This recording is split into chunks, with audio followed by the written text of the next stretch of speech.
Al cielo se van aquellos que habrán perseverado en la fe. Al infierno, en cambio, se irán aquellos que se habrán alejado como tal de la fe, que no habrán perseverado en ella. Hay cosas buenas y cosas malas. Hay verdad y hay falsedad.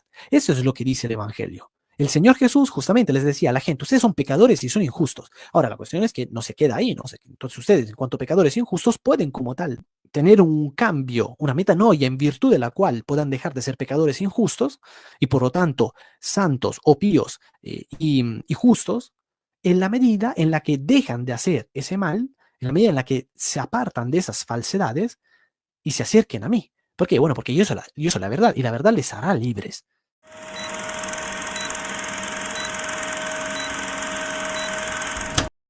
En realidad se está dando una revolución desde dentro. ¿Ok? Revolución, que de por sí las revoluciones en realidad no vienen nunca desde las altas jerarquías, sino que vienen siempre, más que nada, de los, digamos, de las partes que son un poco más bajas, ¿no? Entonces, en este caso, pues la revolución no vendría como tal, no sé, a lo mejor desde el partido político que ahora mismo se encuentra uno de estos, al menos ejerciendo el rol de la presidencia, si es que esto lo quisiéramos ver en un sentido político, o bien desde, no sé, por ejemplo, podría ser desde directamente la Santa Sede, por ejemplo, con el Papa a la cabeza, no, las revoluciones se dan siempre desde abajo, ¿ok? Así como, por ejemplo, se dio, en cierto modo, una revolución dentro del catolicismo hace unas pocas décadas, cuando se empezó a propagar, a difundir la teología liberal, la teología del liberalismo, ¿no? Conocida también como la teología del pueblo. Así como, por ejemplo, sucedió hace poco con el documento Fiducia Supplicans, pues como tal no se pretende en sí llevar a cabo unos cambios, unas modificaciones en la doctrina, sino más que nada en la praxis. ¿Ok? Y ahí es donde tenemos en sí el problema, porque así es como operan las revoluciones, ¿no? Las grandes revoluciones, aquellas llevadas a cabo por comunistas y bueno, y otros, y como tal, no son de por sí doctrinales, no son teóricas, sino que son pragmáticas y por lo tanto a través de la praxis es que hacen que la gente termine cambiando por completo al final, a lo largo del tiempo, su modo de pensar, su modo de creer las cosas. Y entonces vamos a echarle otra vez un ojo a esta carta que la pastoral de diversidad de la Arquidiócesis de Mendoza compartió la semana pasada para avalar de este modo esa marcha que se dio, que era, como decíamos, en principio anti-Milei, pero en realidad vimos que propiamente hablando fue anticristiana, ¿no? En general. También con respecto de la lucha, dice, ¿no? La lucha por los derechos de la comunidad LGB, etcétera, ¿no? O sea, ¿cuáles son esos derechos que ellos reclaman? Precisamente lo de ser, de poder ser avalados desde, digamos, a modo, desde el aspecto estatal, por lo tanto, que las políticas, que las leyes avalen lo que ellos quieren. Y lo que ellos quieren, lo que ellos procuran, como por ejemplo, no sé, matrimonio igualitario, no sé, cosas como por ejemplo también el alquiler de vientres maternos y todas estas cosas que están condenadas por la iglesia, que son que son totalmente opuestas, diametralmente opuestas de por sí a la cosmovisión cristiana, pues ¿por qué habría que estar entonces, de algún modo, luchando por esos derechos? ¿Por qué hay que luchar por el mal en vez de luchar por el bien? Y claro, y aquí se dice, ¿no? Que bueno, esto básicamente implicaría el decir que son un cáncer que hay que extirpar. Y bueno, y sí, en cierto sentido, son un cáncer que hay que extirpar, pero no de por sí a la persona, porque a la persona se la tolera, por supuesto. A la persona, o sea, nosotros decimos en filosofía, agere sequitur esse, o sea, el obrar sigue al ser. ¿Qué quiere decir esto? Que si una persona obra continuamente, de modo habitual, el mal, los vicios, entonces esa es una persona viciosa, esa es una persona en sí, digamos, con serios problemas de degradación en cuanto a su naturaleza, ¿no? O sea, es una persona, por lo tanto, le diríamos en cierto sentido mala. Ahora bien, una cosa, pero, es la persona a la cual se la tolera. Otra cosa, en cambio, son las acciones, son las operaciones que, en cambio, ejecuta, que realiza. A esas, en cambio, sí, las tenemos que resistir y se tienen que extirpar. Esas acciones, esas cosas que se piden, sí, se tienen que extirpar. ¿Por qué? Bueno, sencillamente porque atentan en contra de la verdad, del bien y de la belleza. Y punto. Y ya está. Y dado que nosotros somos, en cuanto a nivel entitativo, justamente nos orientamos a la verdad, el bien y la belleza, pues entonces, en la medida en la que hacemos esto, tenemos que decir esto no.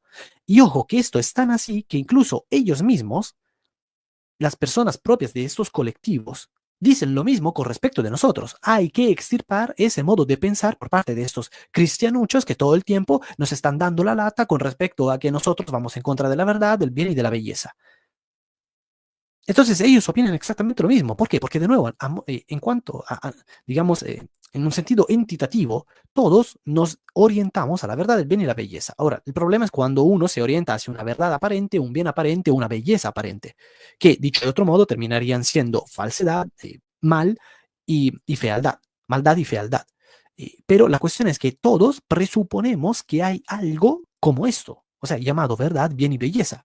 Y por lo tanto es una lucha continua. Entonces, ¿por qué hay que extirpar nuestro modo de pensar, nuestro modo de querer vivir y no el modo de ellos? Bueno, cada uno va a dar sus argumentos. Pero la cuestión es que todos terminamos diciendo exactamente lo mismo porque entendemos que en la contraparte hay serios problemas que hay que resolver. Hay que darles una resolución.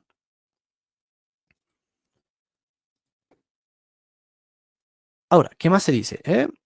En nombre, además de la libertad o del sentido común. Pero es que esto, como tal, tampoco es que es en nombre de la libertad o del sentido común. Obviamente esto es algo que también va en contra, más que nada, en contra de mi ley. Eso hay que tenerlo en cuenta, ¿no? Y él como libertario, pues él también tiene sus problemas, al menos eso es lo que nosotros vamos a denunciar como cristianos. Y sin embargo, pero aquí se quiere atentar en contra del sentido común. Y esto precisamente es lo que se hace en una revolución. Y particularmente lo que se pretende hacer en esta batalla cultural llevada a cabo sobre todo por los comunistas y los socialistas, en general por todos estos liber progres, ¿no? Es decir, ellos quieren como tal alterar el sentido común de las personas, ese modo de, digamos, de lógica básica por medio de la cual nosotros entendemos que la realidad es de una manera determinada, específica, y que el querer plantearla, ponerla de otro modo, pues entonces eso es un problema y es algo que hay contra lo cual hay que luchar. Y esto es justamente lo que están haciendo continuamente, lo que hizo, por ejemplo, un hombre, seguramente habrán escuchado hablar de él, ¿no? Un tal Joseph, precisamente, él como tal hizo esto. Seguramente les sonarán también otros nombres, no sé, como por ejemplo el de, por ejemplo, un tal Nicolás, quien justamente también apoyándose en algunos de los intelectuales de izquierda, zurdos, eso es lo que continuamente están haciendo y es lo que continuamente incluso lo dicen, ¿no? Lo dicen a la cara, aquí también nos lo están diciendo a la cara. En nombre del sentido común, lo pone entre comillas. ¿Por qué lo pone entre comillas? Bueno, sencillamente porque es algo que a ellos les parece que no es sentido común lo que nosotros sostenemos, pero sí es sentido común lo que ellos sostienen. Y por lo tanto, se tiene que dar esa alteración. Ojo, porque las palabras aquí son muy importantes, ¿ok? Precisamente la batalla es cultural por esto, porque se hace a través de las ideas. Las ideas se comunican a través de las palabras, palabras que pueden ser pronunciadas vocalmente o puestas por escrito. Pero la cuestión es que así es como se hace una batalla cultural. Y esto es lo que vemos aquí en esta carta. Estas expresiones que promueven la discriminación y la violencia contra minorías nos parecen alarmantes y contrarias a los valores del Evangelio. ¿Cómo que discriminación? O sea, en primer lugar, ¿por qué de nuevo sería mala la discriminación? Continuamente estamos haciendo discriminación. Cuando yo, por ejemplo, a mis hijas les digo, bueno, no, esto es lo que tienes que comer y este otro no lo tienes que comer porque esto otro es comida chatarra, pues estoy haciendo una discriminación con respecto justamente de la comida. Y en el momento en el que yo, bueno, ahora no, porque son pequeñas, obviamente, pero en la medida en la que vayan creciendo, si es que me quieren traer a la casa amigos o algunos novietes que se presentan como tal, como personas no dignas de fiar y como gente, digamos, tanto discutible, pues obviamente voy a tener que hacer una discriminación y decirle, no, a este no, no me lo traigas a la casa. Dependiendo de la edad que vaya a tener, pues a lo mejor será su responsabilidad si seguirá, si querrá continuar a, digamos, relacionarse con esa persona o no, pero aquí a la casa, como tal, no me lo vas a traer. Aquí en mi casa hay unas determinadas reglas también que cumplir, que respetar. Y por lo tanto, no vas a poder hacer todo lo que tú quieras. De suyo, se está dando una discriminación con respecto de lo que se puede hacer y lo que no se puede hacer. Entonces, la discriminación como tal no es mala y todos hacemos continuamente discriminación. Es más, ellos también hacen discriminación con respecto de nosotros, porque en la medida en la que dicen, ustedes no pueden pensar esto de nosotros, no pueden querer tal cosa, no pueden procurar esa otra cosa, pues están haciendo una discriminación también. Entonces, ¿por qué la discriminación de ellos sería buena y la nuestra en cambio sería mala? ¿Por qué la de ellos sí y la nuestra no? Este doble estándar, esta doble vara, ¿a qué viene? Y cuando también, por otro lado, ¿no? Aquí el tema de la violencia contra minorías. Pero ¿dónde está esa violencia? ¿Quién ha ejercido como tal violencia en contra de esas minorías? Porque el decirle a alguien, mira que estás equivocado, eso no es como tal ejercer violencia en contra de alguien. La violencia siempre implica cierta coacción, la violencia siempre implica cierto agravio en contra de la otra persona, pero el decirle a alguien, mira que estás equivocado, las cosas no son así, lo que tú estás haciendo está mal, es falso, es feo, esto no es como tal ejercer violencia en contra de absolutamente nadie. Y además en contra de las minorías. A mí me gustaría ver por qué entre estas minorías de aquí no se habla, por ejemplo, de gente con discapacidad auditiva, visual. ¿Por qué no se habla de gente con otros tipos no sé, de cosas que constituyan, por lo tanto, minorías? ¿Por qué no se habla de la minoría de los hombres como tal, que son agraviados en cambio, por ejemplo, por sus esposas, que se levantan en contra de ellos y que ejercen violencia física por sobre ellos? ¿Por qué no se habla de estas cosas? ¿Eh? Y sin embargo, pues sí que se les tiene que dar como eh, cierto modo de destacarlo, ¿no? Cierto énfasis a estos. ¿Por qué? Bueno, sencillamente porque es una cuestión de tipo política. De tipo política, con todas sus implicaciones y consecuencias en la filosofía, como tal, en la ciencia, en la economía y en absolutamente todo lo demás. Y dice que les parecen además alarmantes y contrarias a los valores del Evangelio. Bueno, lo que hemos visto hasta ahora en este primer párrafo, todo lo que aquí se está diciendo, todo lo que aquí se está postulando y por lo tanto sosteniendo y defendiendo, estas cosas son las que son alarmantes y contrarias a los valores del Evangelio. Porque el Evangelio desde el inicio el Evangelio dice, hay un cielo y hay un infierno. Al cielo se van aquellos que habrán perseverado en la fe. Al infierno, en cambio, se irán aquellos que se habrán alejado como tal de la fe, que no habrán perseverado en ella. Hay cosas buenas y cosas malas. Hay verdad y hay falsedad. Eso es lo que dice el Evangelio. El Señor Jesús justamente les decía a la gente, ustedes son pecadores y son injustos. Ahora, la cuestión es que no se queda ahí, ¿no? Entonces ustedes, en cuanto a pecadores injustos, pueden como tal ser redimidos, pueden como tal tener un cambio, una metanoia en virtud de la cual puedan dejar de ser pecadores injustos y por lo tanto santos o píos y justos, en la medida en la que dejan de hacer ese mal, en la medida en la que se apartan de esas falsedades y se acerquen a mí. ¿Por qué? Bueno, porque yo soy la verdad y la verdad les hará libres. Y por lo tanto, pero se tienen que dar todo un cambio, tienen que decir que no a esos pecados. Eso es lo que hace el Evangelio. Y no decirle a la gente, bueno, muy bien, aquí ustedes pueden hacer lo que quieran, aquí ustedes son una minoría que están siendo en cierto modo despreciada y que, bueno, por lo tanto hay que defenderla y que esto y que lo otro. No, las cosas no son así. Y siempre que alguien quiera apelar al patos, siempre que alguien quiera apelar de modo principal a las emociones, esa persona quiere manipularles, quiere usarles a ustedes, a cada uno de nosotros, para conseguir sus fines. O sea, somos útiles como tal, nos convertimos como somos cosificados porque nos convertimos en piezas, en objetos útiles, en medios que precisamente pretenden llevarnos como tal a un determinado fin que además es un fin utilitarista, o sea, no es un bien per se, sino que es un bien simplemente útil. Bueno, me es útil ahora que las cosas se den de este modo. Podemos tener diferencias de opinión o posicionamientos, pero nunca debemos dejar de abrazar y acompañar. ¿Por qué deberíamos tener diferencia de opinión o posicionamiento? No, esto está mal como tal. El poder esto, al menos dicho esto por un cristiano, por alguien que dice ser cristiano, esto está totalmente mal. Esto va en contra de la fe cristiana, porque en materia de verdad, bien y belleza no podemos tener diferencias de opinión o posicionamientos. ¿Por qué? Porque como tal, la diferencia estaría justamente en lo opuesto. ¿Qué es lo opuesto de la verdad? La falsedad. ¿Qué es lo opuesto del bien? El mal. ¿Qué es lo opuesto de la belleza? La fealdad. Entonces, ¿qué es lo que estás diciendo? Que podemos como tal posicionarnos en la falsedad o en la mentira, o bien en el mal, o bien en la fealdad. ¿Eso es lo que se está diciendo? No, no funcionan así las cosas en el cristianismo. No tienen nada que ver con el cristianismo. Las cosas siempre se han sostenido precisamente del modo diametralmente opuesto. Solo podemos posicionarnos como cristianos en lo que es verdad, en lo que es bien y en lo que es belleza. Todo lo demás lo tenemos que rechazar.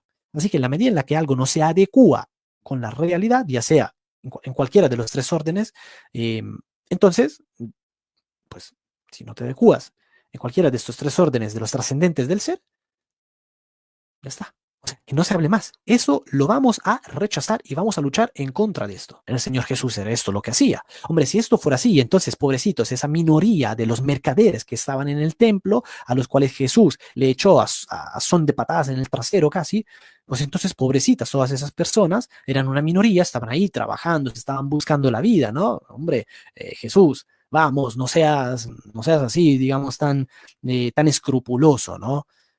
En fin, déjalos trabajar. Esa es una minoría, hay que apoyarlos. Tienen derecho de trabajar, tienen derecho porque se tienen que ganar la vida. No, ¿qué hizo Jesús? Muchachos, se me van de aquí y rápido. Y rápido porque si no, de aquí nos vamos a las manos. Eso fue lo que hizo el Señor Jesús. Por eso que agarró el látigo y todos fuera. Y les empezó a volcar las mesas. Porque hay cosas que no se hacen. Usted no puede estar aquí para simplemente conseguir un bien particular y útil para ustedes en contra del bien común. Si es que va en contra de la verdad, si va en contra del bien, si va en contra de la belleza. No se equivoquen.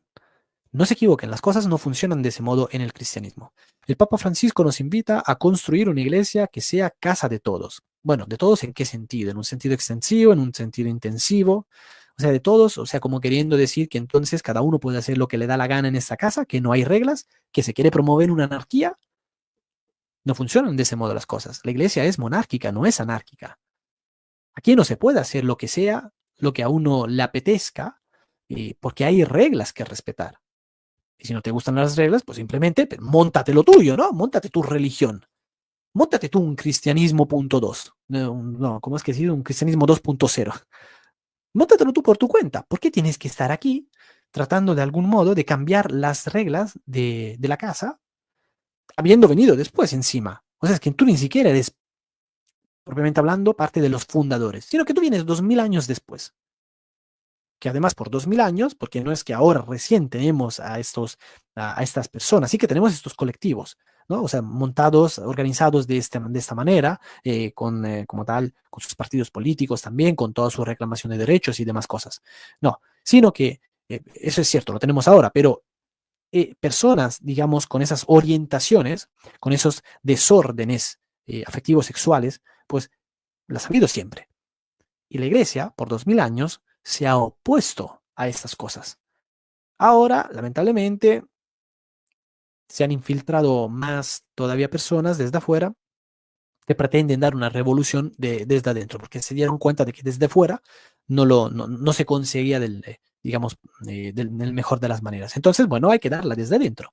¿Y qué vamos a hacer? Entonces, de nuevo, vamos a cambiar la praxis. Aquí lo que tenemos que hacer es ser casa de todos. Aquí lo que tenemos que hacer es justamente abrazar y acompañar. Lo que tenemos que hacer es que desde los principios evangélicos hay que integrar, ¿no? Como tal, a estas personas, porque, bueno, los que integran estos colectivos son vulnerables, son marginados, entonces, de nuevo, pobrecitos, son minorías, ¿no? Es alarmante, ¿no? Todo esto es alarmante, en fin, hay que hacer todas estas cosas, o sea, desde la praxis se está tratando de llevar a cabo una revolución que luego, en última instancia, al menos el fin último hacia el cual apuntaría sería justamente cambiar la doctrina, cambiar la parte teórica. ¿Por qué? Bueno, sencillamente porque, como tal, de punto en blanco, nadie se va a en sí plantear el cambiar la doctrina, el cambiar la parte teórica, sobre todo en el catolicismo, donde hay conjuntos de dogmas, un conjunto de dogmas que precisamente se presentan como verdades infalibles, inalterables, inamovibles, como, por lo tanto, cosas a las cuales hay que darle duro con un caño, porque, bueno, porque precisamente al ser inamovible y nosotros en cambio queremos que las cosas cambien, bueno, tenemos que deshacernos de todo esto, ¿no? Pero dado que no podemos atacar al dogma desde la parte teórica, entonces lo vamos a atacar desde la parte práctica. ¿Qué es la igualdad? Y además, ¿por qué la igualdad? Cosa que además es imposible de lograr, es imposible de conseguir la igualdad. ¿Por qué? Bueno, porque para que haya igualdad tiene que haber alguien que establezca justamente esa igualdad entre uno y otro. En la medida en la que hay alguien, incluso aunque si solo fuera una persona que establece como tal la igualdad entre uno y otro, esa persona que está estableciendo tal cosa, tal igualdad, pues tiene que tiene que estar necesariamente parada desde afuera. Y por lo tanto, no hay igualdad entre todos los demás y esta persona. Hay desigualdad como tal entre esa absoluta mayoría y este único, este singular que se encuentra afuera. Así que igualdad como tal de por sí entre todos es imposible de tenerla. Además, ¿y por qué igualdad? No sé, a ver, y además, ¿y por qué igualdad solo en ese sentido y no en otro sentido? O sea, ¿por qué no puede haber igualdad en el sentido de que ellos se igualan a nosotros? ¿Por qué nosotros nos tenemos que igualar a ellos? ¿Y por qué no nos igualamos todos, no sé, por ejemplo, a los perros, a las jirafas o a las cucarachas? ¿Por qué no nos igualamos todos, no sé, a una piedra o a un árbol? ¿Y por qué tiene que ser necesariamente de ese modo? ¿Por qué en virtud de esta especie de, digamos, de convenio, de consenso que se da ahora mismo, con todo, digamos, este ruido que hacen estos lobbies, y no lo que sería el disenso, la disconformidad? ¿Por qué de ese modo? O sea, ¿por qué tenemos que seguir esa regla? ¿Cuál es la razón? ¿Dónde está el fundamento? Pues el fundamento que subyace como tal es el principio propio comunista, que dice, bueno, aquí las cosas tienen que hacer a mi manera porque yo soy el que determina qué está bien y qué está mal. En última instancia, tiene que ver justamente con un inmanentismo. Con inmanentismo, o sea, desde una perspectiva filosófica, por lo tanto, en virtud del cual básicamente yo me convierto en el árbitro de todo, en el árbitro de la belleza, de la verdad y del bien. O sea, yo básicamente tomo el lugar de Dios. ¿Por qué? Bueno, porque Dios ha muerto y entonces yo necesariamente tengo que convertirme en Dios. Porque alguien tiene que reemplazar ese lugar, alguien tiene que reemplazar ese trono. El asiento, el trono como tal, no puede quedar vacante, no se puede quedar vacío.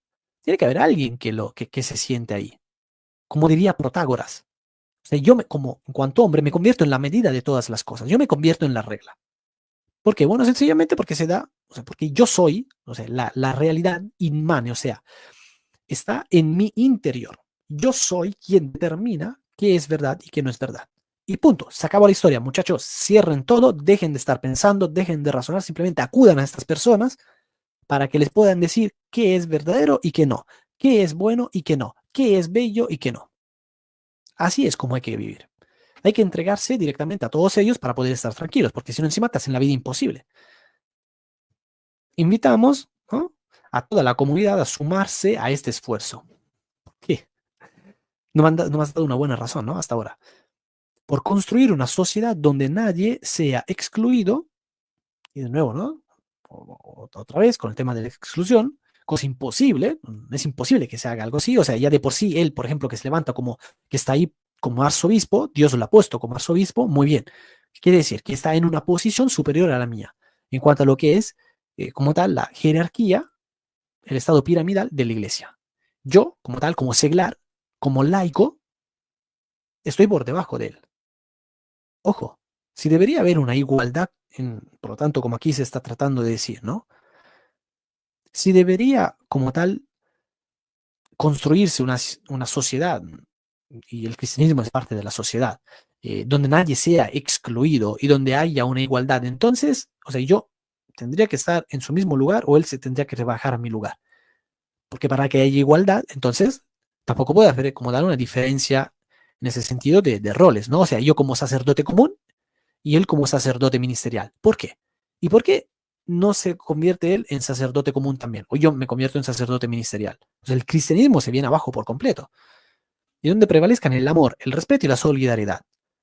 Esto o muerte, faltaría decir, ¿no? Es decir, adelante con la revolución, porque aquí tenemos los tres principios revolucionarios que se están tratando de implementar en la actualidad. Ya no es libertad, fraternidad, igualdad, sino que ahora tenemos, de nuevo, amor, respeto y solidaridad. Ojo, cambian las palabras, pero además eso, bueno, para alguien que como tal se rige un, una corriente por un inmanentismo, pues entonces esta persona obviamente va a decir que carece como tal las cosas de por sí, carecen de esencia y por lo tanto, bueno, usamos una palabra u otra y ya está. Porque, bueno, porque el término es lo que nos gusta, llama la atención, es sensacionalista y entonces finalmente podemos tratar de captar no sé, algunas de las personas, algunas de las mentes, digamos, más débiles y más ignorantes, menos formadas. De ahí la importancia, ¿no? Por eso que continuamente estamos haciendo hincapié nosotros en la importancia de la formación y que pretendemos, de algún modo, nosotros aportar un pequeño granito de arena a todo esto. Entonces, la cuestión es que, como hemos visto, hay una revolución que se quiere dar desde adentro. Hemos visto, digamos, un poco las implicaciones del lenguaje usado en esta carta. Estamos viendo cómo, lamentablemente, desde esta pastoral se han equivocado y, lamentablemente, de nuevo, el Monseñor Arzobispo Marcelo Colombo, al, como tal, avalar, sostener, adherir a todo esto, pues también entonces se está equivocando y porque está dando pie en sí a que finalmente las cosas, eh, ¿cómo decirlo? Le dejen la puerta abierta, como mínimo, le dejen la puerta abierta a esta revolución que se quiere dar desde dentro. Estamos diciendo que él sea como tal el líder, el cabecilla de esta revolución. No, en absoluto, sino simplemente que de un modo u otro, ya sea propiamente o accidentalmente, está avalando, está dando pie, permitiendo a que se dé esta revolución. Y nosotros, en la medida en la que nos damos cuenta de estas cosas, tenemos que levantar la voz y decir no. ¿Por qué? Sencillamente porque con el pecado no se juega. Y no solo con el pecado no se juega, sino que además, como decía San Pío X, cuando se da la apatía por parte de los buenos, o sea, la apatía de los buenos alimenta la maldad de los malos. Así que tengamos cuidado con todas estas cosas.